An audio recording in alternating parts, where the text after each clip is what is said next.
Okay, Appliance Boot Camp. This is one that pretty much kicked my butt today. Changing, they had the infamous evaporator coil. They had the actual ball there. Put a new evaporator coil in there. When I put the new evaporator coil, every time I pulled down, I was constantly, when I pulled it down trying to go into a vacuum, it was constantly going back up on me. And I couldn't figure out what it was. I went and checked my brazing, checked everything.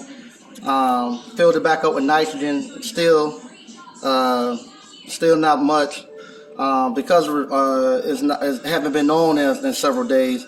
Wasn't any water there. And I know I had a lot of water when I took that old evaporator coil out. I had water in there, so I thought it was definitely leaking from the evaporator.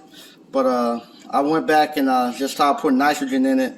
And what I found, you see right here when I'm blowing nitrogen and all that, I heard a little leak right here at the bottom. That's kind of like I put a lot of nitrogen on it because I wanted to bust it out and see where it was at. So right here is the actual that's the drain pan, and this is where the condenser line. This right here is a water line right here. This is the condenser line. It comes and it sits here in this water pan right here. Well, what happened is rusted out right up here. I got leaking. It's leaking right here, and it's rusted right there where it starts to go inside. Go back inside of into the walls of the refrigerator. So and it's rusted pretty bad up in there. If I could get up in there, it's rusted pretty bad as it goes in there. If I can show you, right up in there, it's pretty bad up in there, rusted. So that's where it's at. The joint right here and back there.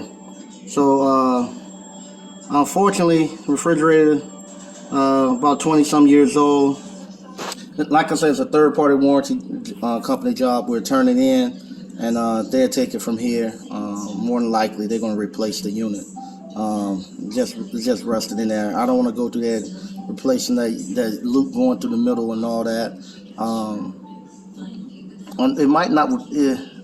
I haven't done one on the Sub-Zero, but I'm pretty sure that Sub-Zero, if I take the inside out,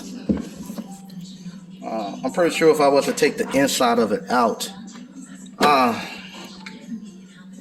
looking, because it runs right through here. There's a screw, so I was looking. This is where it's running through. It's running through here. Then it's coming back out at the top right there. So yeah, I'm not gonna do that. Some of the ones that some of them have like I don't know about the Sub-Zeros. I never done one on Sub-Zero, but in the old days they had like a little plate you could take off right here and get to it. I'm not gonna do that because this is sealed pretty good. Let me look on here on this side. Yeah, it's sealed pretty good. But yeah, in order to do that, you would actually have to pull this off to get to it, or I could whatchamacall. Let me show you what else I could have done.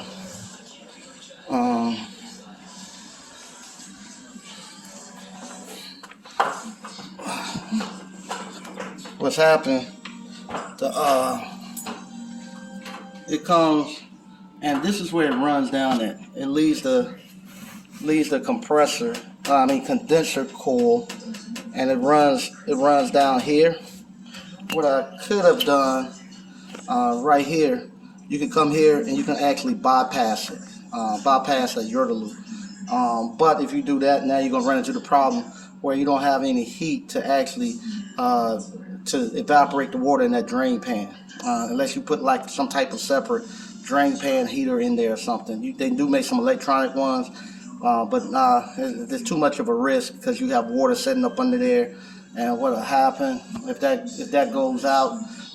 They have hardwood floors and it warp the floors. Now you really got a problem. So you know, like I said, it's close to 20 some years old. This one we're gonna go ahead and put it in and see if they'll go ahead and get it replaced. Once again, I want to thank everybody for watching, and I'll talk to you later.